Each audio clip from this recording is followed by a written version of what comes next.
Maintenant que nous sommes en position haussière sur un titre, il est important de trouver des bons points de sortie. Nous avons repéré nos points d'entrée. Maintenant, où sortons-nous? Il existe plusieurs techniques pour sortir. Moi, j'en utilise seulement deux.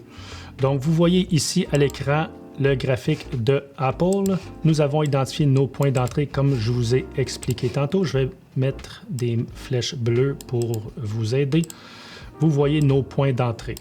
Les points de sortie maintenant. Les points de sortie sont à la résistance précédente. Qu'est-ce que je veux dire par la résistance précédente? C'est une fois que vous êtes entré en position, regardez quelques chandelles en arrière à partir de où le titre a chuté.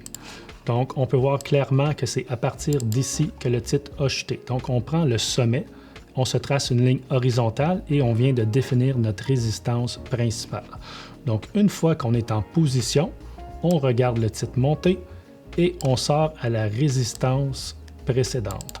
Donc ici, notre point d'entrée était aux environs de 126,75. Notre niveau de sortie ici à 126,95. Ça fait 20 sous. Donc 20 sous de rendement sur ce titre-là en quelques minutes, environ 5-6 minutes. C'est un rendement quand même très intéressant.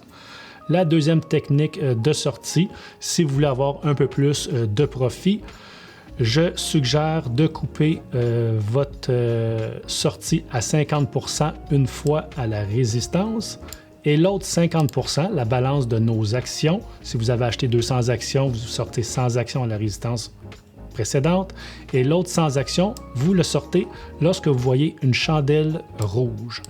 Ça va vous permettre d'avoir quelques sous de plus dans vos poches généralement, mais avec quelques sous de plus, ça fait beaucoup de sous à la fin de la semaine et à la fin de l'année. Donc, dans cet exemple-ci, le deuxième exemple, signal d'achat ici, on sort à la résistance précédente qui est ici. On va se tracer une ligne horizontale. Signal d'achat ici, deuxième chandelier vert à 126,90. On sort la résistance à 127 $. On vient chercher un 10 sous rapide en quelques minutes. On sort 50% et l'autre 50%, nous allons le sortir lorsqu'il y a un chandelier rouge. Ici, le premier chandelier rouge qu'on voit par-dessus la résistance, on sort. Donc, on sort 50% à 127 $ et l'autre 50%, on le sort à 127,05. Ça fait encore là 5 sous de plus dans nos poches, ce qui est quand même intéressant sur une transaction qui s'est basée quand même sur environ 6-7 minutes.